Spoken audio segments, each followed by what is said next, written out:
사회적 타당성 아주 중요하다 그랬어요. 사회 질서를 말하고요.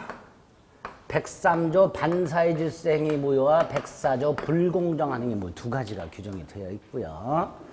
103조 반사회 질서 행위 선량한 풍속 기타 사회 질서 위반하는 사항을 내용을 하는 법률 행위는 무효한다. 그걸로 끝. 선량한 풍속이 뭔지 기준이 뭔지 사회 질서가 뭔지 구체적 내용은 없어요. 자, 왜 이런 애매한 조문을 만들어 놨을까? 자, 갑과 을이요. 이런 계약을 합니다. 갑이 을에게 병을 죽여주면 1억을 주겠다. 살인청부 계약이라고 하지요. 갑이 을에게 도박자금으로 1억을 빌려준다.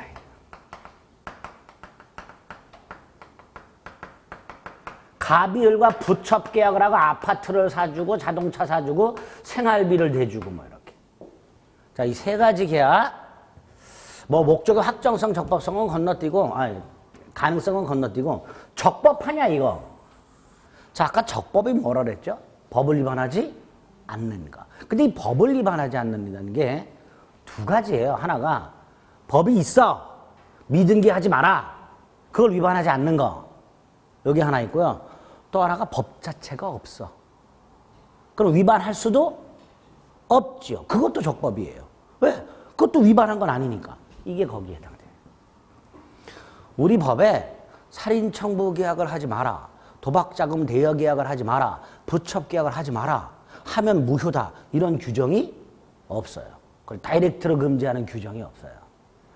따라서 조금 이상은 하지만 이 세 가지 계약은 민법상 적법한 계약이에요. 하지만 이거를 유효로 하면 사회 질서가 흔들리겠죠. 그죠? 만약에 이걸 유효로 하면 이런 일이 생겨요.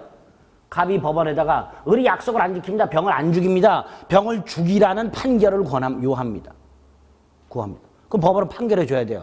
을은 계약 내용대로 언제까지 병을 죽여라 라는 판결을 내려줘야 돼요. 이걸 유효로 하게 되면. 그러면 안 되겠죠. 그러니까 국가가 반사회 질서 행위에 협조해서는 안 되기 때문에 만들어진 조문이 103조예요. 다만 기준이 없기 때문에 이런 문제가 생겨요. 지금 이런 것들은 누가 봐도 이런 건 안 되지 라고 생각을 해요. 그런데 이렇게 명확한 거 물론 이제 요것도 괜찮다고 하는 분들이 가끔 있더라고요. 보니까 돈 있으면 그럴 수도 있지 뭐. 그럼 안 되죠. 근데 안 돼. 그런데 이렇게 명확한 거 말고 각괄이 어떤 계약, 법률 행위를 했는데 이게 반사회 질서 행위에 해당하는지 해당하지 않는지가 이 애매한 것들이 있더라고요. 요 애매한 것들에 대해서 우리 대법원이 판결을 해준 게 있어요. 그거를 시험 문제 냅니다. 반사회 질서 행위를 골라라. 반사회 질서 행위가 아닌 것을 골라라. 요거 올해 반드시 나온다고 생각하고 구별하실 수 있어야 되는데 우리는 아닌 것만 외운다 그랬어요. 아닌 것만. 아닌 것만. 46페이지. 하단에 가면 103조 관련 판례 정리라고 해서 1번 있죠. 103조 즉 반사회 질서 행위에 해당하지 않는 경우라고 되어 있습니다. 1번, 2번 먼저 체크. 다 안 외워요 오늘. 12개 다 못 외웁니다. 오른쪽에 5번, 6번, 8번 5개. 그 다음에 2장 앞으로 돌아와서 43페이지 상단 강박 어쩌고저쩌고 돼 있죠. 요거까지 총 6개. 6개. 그럼 이것부터 봅니다. 법률 행위 성립 과정에 강박이라는 불법적 방법이 사용됐다. 자, 여기서 말하는 법률 행위는 증여를 말하고요. 강박은 강력한 협박을 말합니다. 쉽게 말하면 을이 갑을 협박해서 재산을 뺏은 거예요. 그런데 요 행위는 우리 민법이 110조에서 취소할 수 있도록 해놨어요. 따라서 이건 반사회 질서가 아니에요. 취소할 수 있는 행위가 됩니다. 그리고 47페이지를 먼저 갑니다. 위에서 세 번째 줄 동그라미 5번. 아주 중요하죠. 요 강박 중요하고요. 5번 중요해요. 강제 집행을 면할 목적으로 허위의 저당권 설정 행위. 자, 강제 집행은 경매를 말합니다. 허위는 가짜를 말해요. 채무자가 돈을 안 갚으니까 채권자가 채무자 부동산을 경매를 하려고 합니다. 채무자가 안 되겠다 싶어서 재산을 빼돌려요. 친구 을과 짜고 허위로 매매 계약을 해서 친구 이름으로 넘겨놓거나 허위로 친구 이름으로 저당권 등기를 해주거나 이런 식으로. 거기 동그라미 5번이에요. 그런데 요거 우리민법 108조가 있어요. 허위 표시라고. 요 108조가 적용이 돼서 무효가 됩니다. 즉 반사의 질서가 되는 게 아니에요. 그게 동그라미 5번. 허위 표시. 그럼 동그라미 6번. 비자금을 조성 많이 하죠? 위에부터 아래까지 다 하죠? 월급 받는 사람도 하죠? 뭐 회사에서 뭐 나오면은 부인 안 주죠? 그죠? 모 회사 경리부 직원이 회사에서 특별 상업이 나올 때 센스 있게 직원들에게 기존 급여 통장 말고 새로운 통장을 원하시는 분들은 문자 주세요 이렇게. 그래서 회사원들부터 찬송을 받았다고. 그 회사 직원들로부터. 비자금 조성하라는 얘기죠. 자, 어쨌든 이렇게 비자금을 조성하는 건 반사회 질서 행위다라는 게 판례예요. 그런데 이렇게 조성된 비자금을 은행에다가 저금을 해놔요. 이걸 소극적 임치라고 합니다. 임치는 보관하는 걸 말해요. 이건 반사회 질서 행위가 아닙니다. 비자금을 조성하는 건 반사회 질서 행위. 그렇게 조성된 비자금을 적극적으로 뭐 주식 같은 투자를 하는 게 아니고 그냥 쟁여놓는 거. 이걸 소극적 임치라고 해요. 그건 반사회 질서 행위가 아닙니다. 왼쪽 동그라미 1번. 전통 사찰 주지 스님 갑이 그 주지직을 거액을 받고 을에게 양수. 이거 반사회 질서 행위예요. 주지직 사고 팔면 안 돼요. 그런데 그 종교법인이 그 양수한 자를 주지로 임명. 이건 반사회 질서 행위가 아닙니다. 주지로 임명하는 건 반사회 질서가 아니에요. 잘 나오죠, 이것도. 그 다음에 동그라미 2번. 읽어보면 어떤 상황인지 딱 장면이 떠올라요. 부정행위에 대한 용서의 대가로 손해를 배상하고 가정에 충실하겠다는 서약의 취지에서 부인에게 부동산을 넘겨. 무릎 꿇고 싹싹 빌면서. 근데 거기다가 하나의 토를 달아. 함께 사는 동안에는 팔지 말아주세요. 이렇게. 그게 동그라미 2번. 좀 구차하고 처절하면서 애절한 행위로 볼 수 있을 뿐 반사회 질서 행위는 아니게 됩니다. 동그라미 2번. 네? 영화나 드라마에서 가끔 보죠? 그런 장면 생각하고 떠올리시면 돼요. 마지막으로 오른쪽 동그라미 8번. 각종 세금 회피 목적의 행위들. 예를 들어서 양도소득세를 줄여보고자 1억에 매매했지만 계약서에는 7천만 원으로 다운 계약서를 작성. 이거 우리 국가 입장에서 세금 뜯어내야 된다 그랬죠. 그러려면 무효가 아니어야 된다 그랬어요. 그러니까 이것도 반사회 질서가 아니게 되는 거야. 그래서 반사회 질서 행위 아닌 것을 이제 시험 보러 갈 때까지 총 13개를 외워야 돼요. 그 중에 오늘 6개를 외우는 거예요. 제일 잘 나오는 것들 일단. 외우실 수 있겠지요? 무조건 외우셔야 돼요. 이게 제일 중요합니다. 이 첫째. 두 번째로 보셔야 될 게 44페이지에 가면 부동산 이중매매라는 거예요.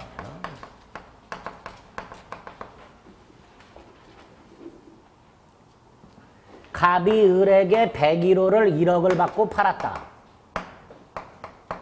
그런데 등기를 넘겨주기 전에 또다시 병에게 2억을 받고 팔았다. 이렇게 하나의 부동산을 2번 이상 매매하는 행위를 이중매매라고 합니다. 자, 이때 우리 대법원은 원칙 첫째, 각 각각의 매매는 유효하다. 제1매매도 유효하고 제2매매도 유효하다. 두 번째, 각 매수인은 평등하다. 다시 말해서 을이 내가 먼저 계약했으니 나한테 우선권 있다. 병이 나는 2배 주기로 했으니 내가 나한테 우선권 있다. 이따위 주장 못한다. 을, 병 평등하다. 따라서 누구한테 등기를 넘겨줄 것인가는 갑의 마음이다. 자, 누구한테 넘겨줄까요, 갑은? 병한테 넘겨주겠죠, 여러분이라도. 그죠? 등기를 넘겨줘요. 그래? 너는 소유권 취득해. 이게 원칙. 그리고 네 번째, 을. 세칙이 당했죠? 갑에 병한테 갖고 따질 수 있냐? 못 따져? 못 따져. 못 따져. 병한테 직선이 못해. 갑에게 책임으로 갑에게 무슨 책임을 추궁하냐? 채무 불이행 책임. 무슨 책임? 채무 불이행 책임이에요. 갑은 을과 계약을 해서 등기를 넘겨줄 채무가 있는데 갑이 그 채무를 이행하지 않았죠. 그게 채무 불이행이에요. 그 채무 불이행 책임 내용이 세 가지. 을은 갑과의 계약을 해제하고 돈을 준 게 있다면 돌려받고 계약금 같은 거. 따로 뭐 한다? 손해, 배상 청구. 그런데 우리 대법원이 여기서 또 이상한 판결을 하나 합니다. 자, 을은 이거 말고 할 수 있는 게 하나 더 있다. 뭘 할 수 있냐? 갑에게 1억을 줘라. 대금 1억을 줘라. 주고 갑에게 101호 대신 2억을 나한테 달라. 이렇게 할 수 있다. 이걸 대상 청구권이라고 합니다. 이것도 할 수 있다. 처음 들어봤죠? 네. 대상 청구는 우리 시험 범위가 아니어서 원래 출제를 하면 안 되는데 대법원이 가끔 이런 판결을 합니다. 네? 을은 계약을 해지하지 않고 자신의 채무를 이행해. 그리고 101호를 넘겨줄 수 없으니 갑 너는 병한테서 101호 대신 받은 돈을 나한테 내놔. 대상 청구권이라고 합니다. 이것도 할 수 있다. 네?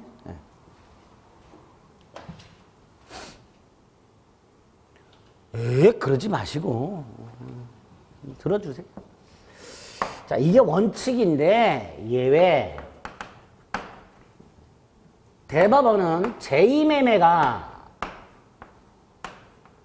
반사의 질성으로 무효가 되는 경우가 있다. 무효가 되려면 요건 두 가지를 갖춰라. 첫째, 매도인이 제1매수인에게 배신을 해야 된다. 배신. 이걸 배임행위라고 합니다. 이때 갑이 을로부터 계약금만 받은 상태에서 병한테 팔아먹은 건 배임행위가 아니다. 이유는 우리인법 565조에 의하면 갑은 받은 계약금의 2배를 주고 계약을 적법하게 해제할 수 있도록 해놨어요.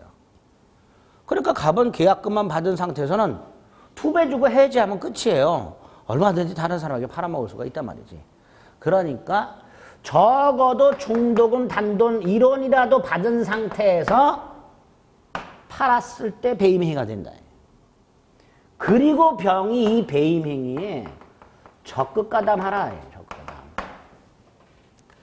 적극가담이려면 세 가지가 필요하다. 첫째, 자, 병이 갑한테 가서 101호 파세요. 갑은 대답합니다. 팔렸어요. 그럼 병은 이미 팔렸다는 사실을 알게 됐죠. 그러면 물러나는 게 사회질서라 그랬어요. 아, 내가 한 발 늦었구나.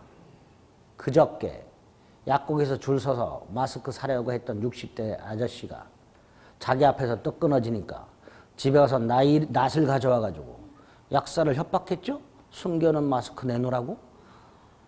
없는 걸 어떻게 줘? 다 팔렸는데. 전산으로 딱 개수가 뜨는데. 그죠? 내 앞에서 끊겼어요. 물러나야지. 그게 사회질서예요.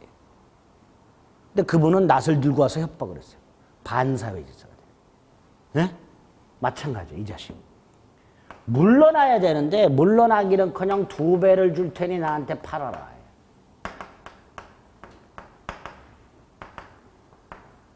그래서 갖과 계약을. 이게 적극가담이 돼요. 그래서 적극가담에서는 포인트가 요거. 포인트가 적극 매도 권유죠. 따라서 보세요. 102로 파세요. 팔렸어요. 에이, 한 발 늦었네. 되돌아갑니다. 갑이 뒤통수에 대고 2배 주면 너한테 팔겠다 그래요. 그래서 되돌아가마다 말고 다시 와서 샀어. 알면서 샀지요. 하지만 병이 적극적으로 2배 줄 테니 팔아라 한 적은 없어요. 따라서 이런 경우엔 적극가담이 아니게 됩니다. 그러니까 이게 포인트가 되는 거예요. 이렇게 2가지 요건을 갖추면 제2매매는 무효가 되고 따라서 병에게 이전된 등기도 무효가 됩니다. 소유권자가 병으로 등기부에 등기가 돼 있다 하더라도 병은 소유권자가 아니라는 뜻이에요. 즉 무권리자라는 뜻이에요. 근데 병이 등기가 돼 있으니까 팔아먹는 경우가 있더라. 이때 무권리자와 거래했죠. 그죠? 무권리자고 그랬잖아요. 아까 노트북을 훔친 갑하고 거래한 을하고 똑같은 거예요. 지금 도둑놈하고 거래한 을하고 똑같은 거예요. 자, 이때 이런 사정을 몰랐다, 알았다. 알았을 경우엔 당연히 소유권을 취득하지 못하지만 아까 노트북은 어땠어요? 선의취득이라는 게 있었죠. 근데 그 선의취득은 제가 아까 분명히 동산 선의취득이라고 그랬어요. 동산만 선의취득이라는 게 있어요. 부동산은 선의취득이라는 게 없어요. 정은 선이라 하더라도 소유권을 취득할 수가 없습니다. 그래서 정은 병과의 계약을 해지하고 지급한 대금을 돌려받는 걸로 끝. 네? 네. 꼭 기억하셔야 돼요. 또 하나, 을이 소유권을 취득을 해야 되는데 그러려면 갑으로부터 등기를 넘겨받아야 돼요. 근데 지금 이 등기부에는요, 소유자가 갑으로 등기되어 있다가 누구한테로 넘어가 있어요, 지금? 병한테 넘어가 있어서요. 을은 병으로부터 등기를 넘겨받아서는 안 돼요. 갑하고 계약했으니까 갑으로부터 넘겨받아야 돼요. 그러려면 요 가운데 있는 요거 삭제를 해야 돼요. 즉 말소 등기를 해야 돼. 말소. 그 말소시키는 방법. 적극가담한 놈이 스스로 말소하진 않겠죠. 그러면 누군가가 병을 상대로 말소를 청구해야 될 것이고 끝내 병이 말소를 안 하면 소송이란 걸 해야 될 거예요. 말소 소송. 이때 말소 소송, 말소 청구 소송, 소송을 제기하는 자가 원고, 상대방이 피고 이렇게 되겠죠. 자, 원고 갑, 피고 병 안 돼요. 이거 안 돼요. 갑이 병한테 말소하라 안 돼요. 왜 안 되는지 나중에 말씀드릴게요. 을이 병에게 말소하라 이것도 안 돼요. 이건 당연하죠. 을하고 병은 계약 따위 한 적이 없으니까. 그래서 어떻게 말소해야 되나? 을이 갑을 대신해서 이거는 돼, 이거. 즉 원고 갑 대위 청구권자 을 이렇게 요렇게 하는 건 된다. 요것도 꼭 기억하셔야 돼요. 병등기를 말소시키는 방법, 갑이 직접, 을이 직접, 을이 갑을 대신하여, 그걸 대위라고 합니다. 누군가를 대신하는 걸 대위라고 해요, 법에서는. 그래서 제1매수인은 매도인을 대위하여 등기말소를 청구할 수 있을 뿐이다. 판례. 반드시 이 2가지 결론은 기억을 해 두셔야 돼요. 여기에다가 이제 하나만 더 추가. 여러분들이 마스크를 사려고 줄을 섰는데 중간에 누가 새치기 해요. 열 받아요, 안 받아요? 열 받아요, 안 받아요? 받죠? 그럼 얘 입장에서 보세요. 마스크가 아니라 부동산을 샀는데 새치겠죠? 열 받아요, 안 받아요? 이걸 바꿨죠, 당연히. 그래서 우리 대법원은 병이 갑의 배임행에 적극가담하는 이 행위는 을에 대한 불법 행위가 된답니다.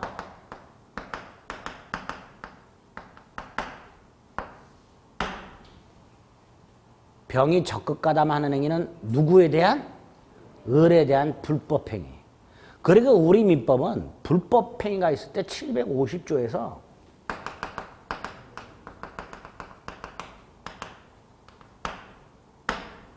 손해배상을 청구할 수 있도록 되어 있어요. 따라서 제1매수인은 을은 제2매수인에 대하여 적극가담한 직접 뭐 할 수 있다. 불법행위 손해배상을 청구할 수 있다. 여기까지. 네? 정확하게 기억을 해주셔야 돼요. 두 번째. 그래서 44페이지를 보면 부동산 이중매매 원칙이 있고 2번 무효가 되는 경우 동그라미 1, 2, 3이 있고요. 3번에 동그라미 1, 3이 있습니다. 1, 3. 4번은 이걸 확대하는데요. 4개가 있죠. 1, 2, 3, 4. 읽지 마세요. 공통적으로 들어있는 글자 4개만 찾으시면 돼요. 적극가담. 그런 말 나오면 그냥 고민도 하지 마세요. 아유, 판사의 질생이는 무효. 그러면 됩니다. 됐죠? 이중매매 정리하셔야 돼요. 자, 네 번째로 보셔야 될 게 그 오른쪽 하단에 보면 동그라미 6번에 동기의 불법이라는 놈이 하나 나와 있어요.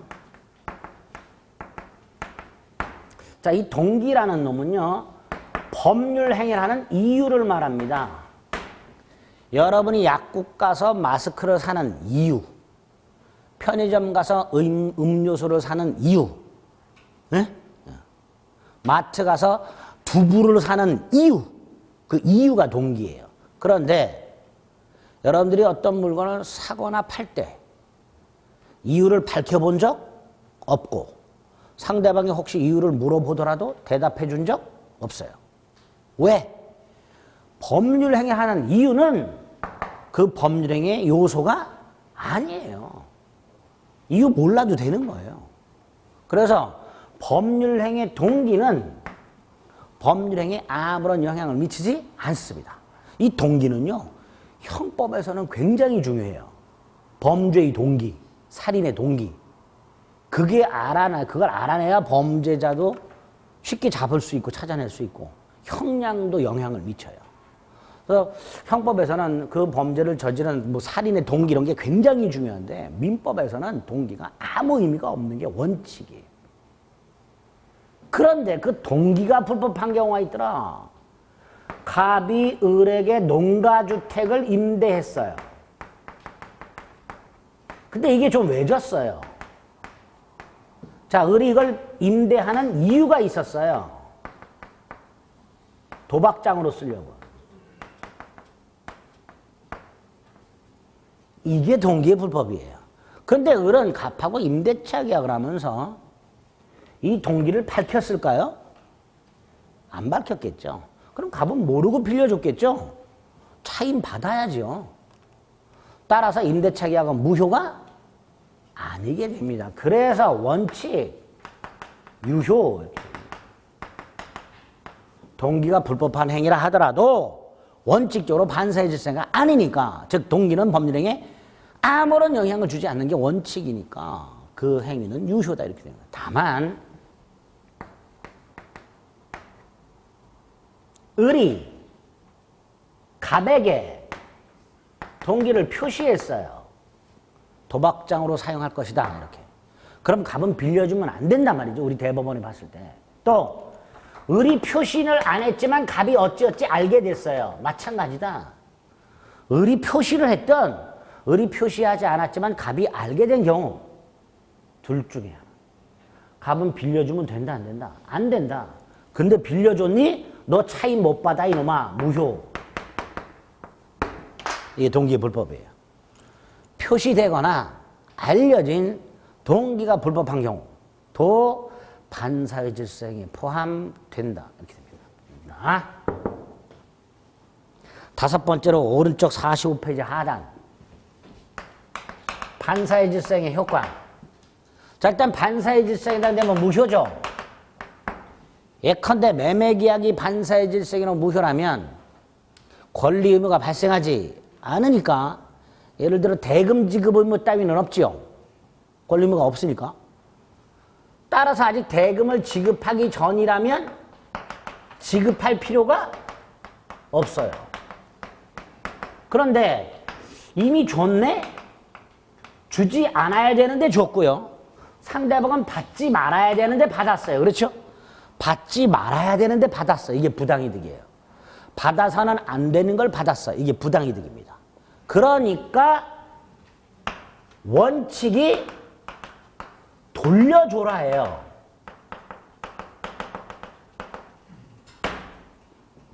무효일 때는. 그런데 다른 무효 말고 반사회 질서 행위로 무효일 때는 우리 민법 746조 시험범위 아닙니다. 근데 이런 게 있어요. 불법 원인급여라고. 불법 반사회 질서 행위를 말합니다. 그 반사회 질서 행위를 원인으로 돈을 줬다. 반환 청구 금지. 이게 불법 원인급여예요. 반사회 질서 행위는 이 불법 원인급여라는 게 적용이 돼요. 살인 청부 계약을 하면서 계약금을 1,000만 원 줬다. 반환 청구 못한다. 도박 자금을 1억 빌려줬다. 반환 청구 못한다. 그래서 머리 작고 검은 양복에 다리 타는 분들이 도박 자금을 빌려줬는데 안 갚아. 그럼 법적으로는 못 돌려받으니까 땅에 파묻는 거예요. 그분들도 다 애로사항이 있기 때문에 그런 거예요. 받을 수 있는 방법 딱 하나에 땅에 파묻는 거. 부척 계약을 하면서 아파트를 사줬고 자동차를 사줬다. 못 돌려받아요. 그래서 안 사주죠. 월세, 리스 이런 걸로 해주죠. 사줬다가는 못 돌려받으니까 이렇게 됩니다. 그런 걸 뭐라 한다? 불법 원인급여라 한다. 여기까지. 양가로 3번에 동그라미 1번 체크해서 확인하시면 되겠습니다. 자, 반사의 질서행위는 딱 요 정도. 반사의 질서는 뭐 순서대로 쫙 하실 필요 없고 중요한 것부터 반사의 질서행위에 해당되는 거 안 되는 거 구별하고 이중매매 사례 형태로 준비하고 동계 불법 개념 확인하고 마지막으로 불법 원인급여라는 게 뭔지 확인하시고 딱 네 가지 정도 기억하시면 돼요. 두 번째가 불공정한 행위가 있는데 이건 우리 이제 최근 사건 때문에 사태 때문에 이해가 팍팍 들 거예요. 황사 마스크를 공적 마스크 말고 인터넷이나 이런 데서 사는 경우 기존에 500원에 팔던 걸 5,000원에 팔고 있더라. 그런 거 말하는 거예요. 폭리행위, 매점 매석 등을 통한 폭리행위. 그거 생각하시면 돼요. 그래서 불공정한 행위 이퀄 폭리행위. 두 번째, 반사회 질서 행위 일종이에요. 즉, 불공정한 행위에 해당이 되면 동시에 반사회 질서 행위에도 해당이 됩니다. 이거를 우리 대법원이 이렇게 말을 합니다. 불공정한 행위는 반사회 질서 행위의 예시 규정이다. 예시. 예시 규정이다. 그리고 핵심. 요건. 불공정한 행위가 성립하기 위한 요건. 황사 마스크 떠올리세요. 폭리를 당한 나, 피해자. 폭리를 취한 놈, 매점 매석한 놈. 요 놈한테 5,000원을 줬어. 개당. 줬어. 급부. 그리고 얼마짜리 받았어? 기존에 500원짜리. 반대급부. 10배나 차이 나죠? 현저한 불균형입니다.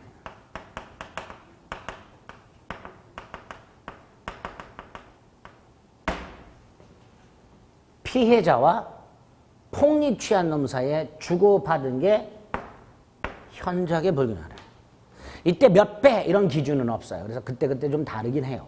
그래서 우리 대법원은 현저한 불균형은 뭐 시가와의 차이, 시가와의 몇 배 이런 걸로 판단하는 게 아니라 사회통념,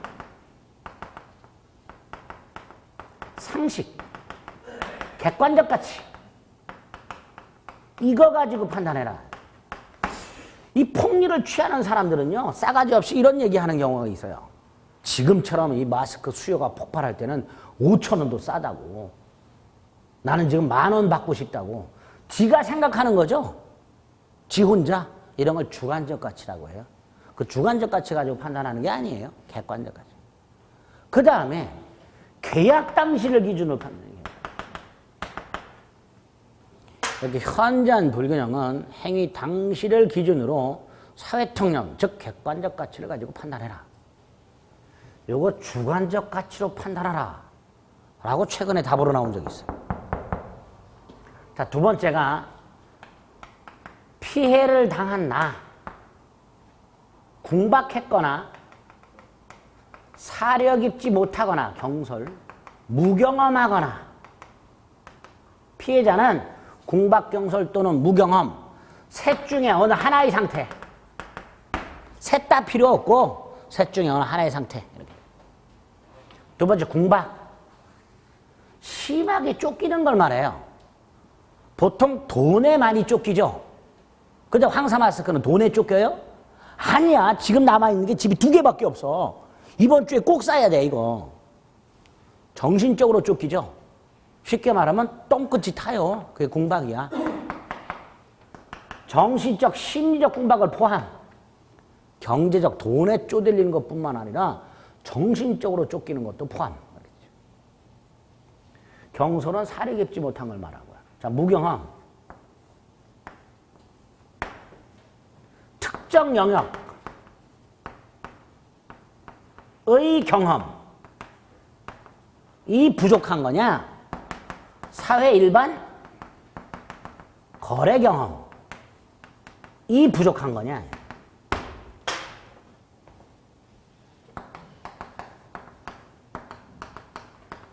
이거다. 자, 사회 일반 거래 경험이란 다른 사람도 경험한 거를 말한 거예요. 일반적으로 다. ATM기에서 돈 찾는 거 생각하시면 돼요. 대한민국 국민이라면 누구든지 한 번쯤은 찾아봤죠. 그게 사회 일반 거래 경험이에요. 반면에 번지점프 경험. 안 해본 사람이 훨씬 많죠. 그게 특정 영역 경험이에요.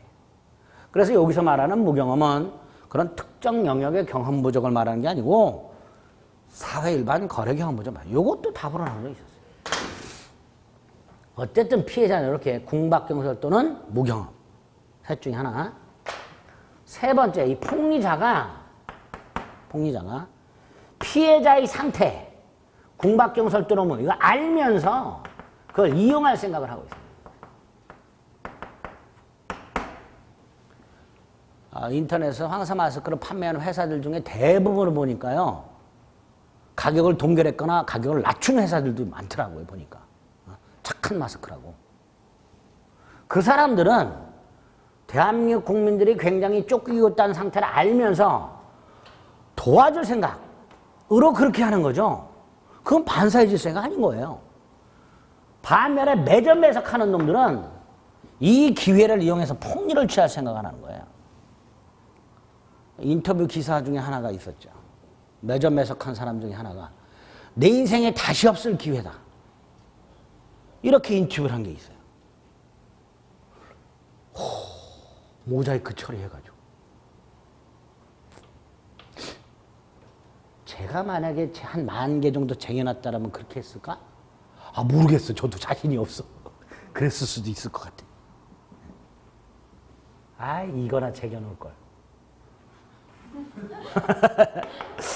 욕먹지 않을 선에서 한 3,000원 정도 이렇게. 옛날에 500원 할 때 더 사놓을걸. 어쨌든 그런 생각을 하는 게 폭리의사라고. 도와줄 생각을 하는 게 아니라 이용할 생각을 하고 있어야 돼요. 이렇게 세 가지 요건을 갖춰야 돼요. 그 다음에 이제 조금 어려운 거. 코로나 사태가 지나고 나서 궁박 상태에 벗어난 남은 폭리를 당했다는 생각이 들었어. 그래서 폭리자에게 소송을 제기해갖고 돈을 돌려받고 싶어. 가능하냐? 가능합니다. 무효기 때문에. 그죠? 무효기 때문에. 그래서 피해자가 폭리자를 상대로 소송을 제기하는 경우. 폭리자가 소송을 제기하진 않아요. 내가 너무 많이 먹었다. 4,000원은 가져가라. 이런 소송을 제기할 리는 없고. 피해자가 소송을 제기할 텐데 민사소송은요, 민사소송에 이기려면 자신이 법원을 통해 인정받고자 하는 사실을 주장 플러스 입증을 해야 돼요. 이 입증 책임이 누구한테 있냐? 당연히 불공정 행위를 주장하는 무효 주장자인 피해자에게 입증 책임이 있어요. 그러니까 피해자가 폭리자를 상대로 소송을 제기해서 이 세 가지를 전부 증명을 해야 이겨요. 소송에서. 그런데 이거는 증명이 별로 어렵지 않은데 이 두 개가 증명이 좀 어려워요. 예를 들까요? 궁바. 이거 어떻게 증명할 거냐 말이죠. 법원에서 피해자가 판사님 저는 똥꼬치 탔습니다. 판사가 증명해라. 어떻게 해야 돼요? 똥꼬를 보여줘? 탔다는 거를? 어떻게 증명할 거냐 말이죠. 죄송합니다. 예를 이상한 걸 들어서. 또 인터넷 쓰겠다. 똥 얘기했다고. 몇 년 전에 똥 얘기했다고 인터넷에다가 왜 그런 걸 예를 두냐고 누가 인터넷 또 써가지고 그 다음부터는 똥 예를 안 들어요. 밥 먹다가 토했다고. 인터넷 그렇게 써놨어. 밥 먹으면서 제 강의를 들어준 건 감사한데 예? 공부하고 있었으니까. 그 댓글 보고 웃겨가지고 그분 뭐 합격하셨지 하여튼 더 이상 제 강의 안 들으시겠죠. 어쨌든 증명이 어렵단 말이죠. 이거. 이렇게 증명이 어려울 때 등장하는 게 추정이라는 제도가 있어요. 민사소송에서는. 그래서 어떤 사실이 추정이 된다. 그러면 그 사실은 증명이 된 거예요. 같은 뜻이에요. 따라서 다 따로 증명할 필요가 없어요. 이게 민사소송에서 추정의 기능이에요. 그럼 보세요. 피해자가 현장 불균형을 증명했을 때 나머지 두 개가 증명이 어렵다 해서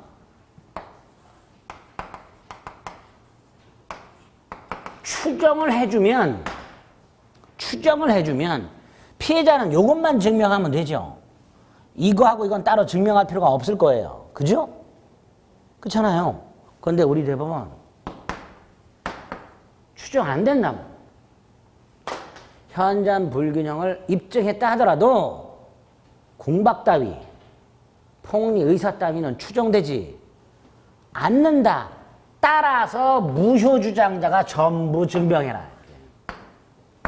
이렇게 연결이 됩니다. 정확하게 기억하세요. 네? 공박 따위가 추정되지 않으므로 증명해야 한다. 이렇게 연결해서 기억해요. 예? 다섯 번째 효과. 무효라 그랬죠. 이행전임은 이행할 필요가 없죠. 이행을 했을 때. 반사회 질서 행위니까 뭐가 적용이 돼? 불법. 원인급여가 적용.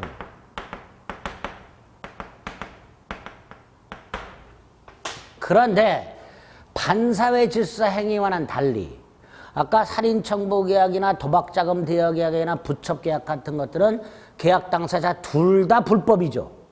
둘 다 나쁘잖아요. 그런데 폭리행위는 요놈만 나쁜 놈이에요. 요놈만. 폭리자만. 그래서 이 불법원인급여가 요 폭리자한테만 적용이 돼요. 피해자한테는 적용이 안 돼요. 폭리자한테만 적용이 되고 피해자한테는 적용이 안 돼요. 즉 폭리자가 준 것만 불법원인급여예요. 그래서 폭리자는 반환 청구를 못해요. 하지만 피해자가 준 건 불법원인급여가 아니에요. 그래서 피해자는 반환 청구할 수 있다. 이렇게 됩니다. 그리고 이제 나중에 적용 범위까지 보시면 되는 거예요. 오늘은 요 효과까지 딱 불공정한 행위 보시면 돼요. 자, 불공정한 행위 체크해 보겠습니다. 반사질성 아까 하면서 했고요. 자, 체크하기 전에 불공정한 행위 48페이지 보면 상단에 이중매매 사례 문제가 있죠. 갑은 자신의 X부동산을 을에게 매도하고 계약금과 중도금을 받았다. 그럼 배임행위죠? 두 번째 줄. 적극가담을 했네요. 병이 무효지요? 5번을 보세요. 선의의 정이 X부동산을 병으로부터 매수해서 등기를 받았다. 정은 갑병매매 유효를 주장할 수 있다. 안 되지요? 아까 정선이라 하더라도 소유권을 취득할 수가 없다 그랬죠? 정이 선일 때 갑병매매는 유효하고 나도 유효다. 이따위 주장할 수가 없는 거예요. 5번이 틀린 거예요. 정확하게 기억하고 있으면 별 고민하지 않고 답이 딱딱 골라지게 되어 있습니다. 문제가 자, 불공정한 행위 104조가 있고요. 밑에 의 확인하시고요. 오른쪽 요건의 동그라미 1번 첫째 줄 현저한 불균형 두 번째 줄 단순한 시가와의 차익 또는 시가와의 배율로 판단할 수 있는 것은 아니. 그 밑에 사회통념에 따라 결정 두 줄 내려가 거래상의 객관적 가치를 가지고 그 밑에 줄 행위 당시 기준 딱 이렇게 탁탁탁 체크해요. 동그라미 2번 공박경솔 무경험 그리고 알고 이용하려는 의사 기업 하나만 있으면 충분 표 공박 정치적 심적 원인에 기인할 수도 있다. 무경험 거래 일반 경험 부족을 뜻한다. 특정 영역의 경험 부족이 아니라 그죠? 대리는 나중에 한 장 넘겨요. 양가라 3번 입증 책임이라고 되어 있죠. 법률행위가 현저하게 공정을 잃었다 해서 공박 경솔하게 이루어졌다고 추정하는 것은 아니다. 따라서 전부 무효 주장자가 입증해야 된다. 그렇게 연결이 되는 겁니다. 5번의 효과는 동그라미 2번. 피해자는 반환 청구할 수 있다. 폭리자는 반환 청구할 수 없다. 양가로의 동그라미 2번. 그거. 일단 오늘은 여기까지. 그리고 오른쪽 기출예제. 하단. 틀린 거. 5번. 5번 뭐라고 돼 있어요? 주관적 가치라고 돼 있죠. 얼마나 거저먹게 나와요, 문제가. 그죠? 이 거저먹는 거잖아, 이런 거. 1, 2, 3, 4에서 걸리면 어떡하냐. 뭐 어떻게 틀려야지, 그럼. 5번 골라낼 수 있어요. 명확하니까. 딱 고르는 거예요. 그 다음에 해석은 역시 이번 순환에 안 봅니다, 이거. 지난 순환에도 안 받고 5월달 가서 볼 거예요. 자, 그래서 아까 제가 민법 정칙은 법률행위 유효 요건 5개를 보는 거, 그 중에 첫 번째, 목적이 갖춰질 요건 4가지. 확정성, 가능성, 적법성, 사회적 타당성까지를 본 거예요. 그럼 이제 두 번째 요건, 의사표시 요건을 보면 됩니다.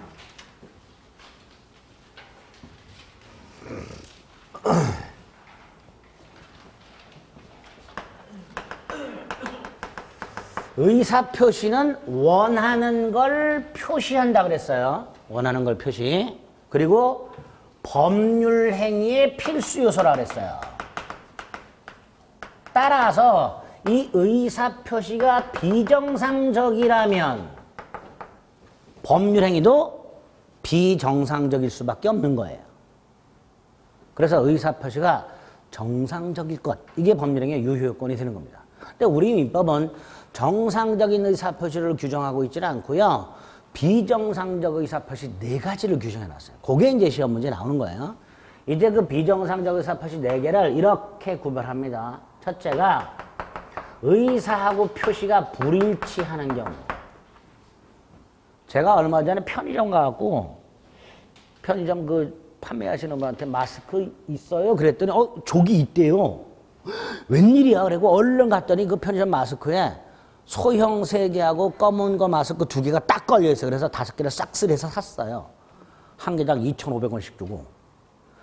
가지고 집에 와서 딱 봤는데 작은 거 소형은 황사 마스크인데 검은 거 2개는 면 마스크야. 경솔했지요.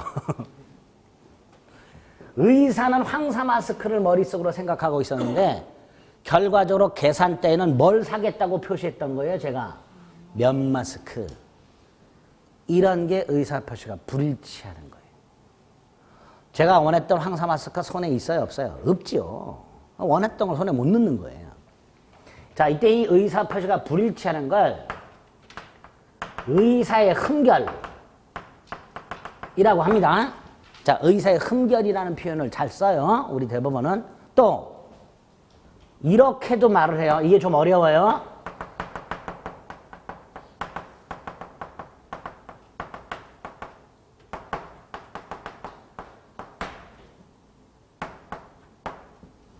내심적 효과의사가 결여되었다라고도 말을 해요. 여기 좀 어려워요. 요 표현은요, 이해하려고 하지 마시고 외우세요. 그냥 편안하게. 내심적 효과의사가 결여. 무슨 뜻? 의사와 표시가 불일치. 그렇게 이해하시면 돼요. 그 다음에 조금 이따 107조를 보면요, 이렇게도 해놨어요.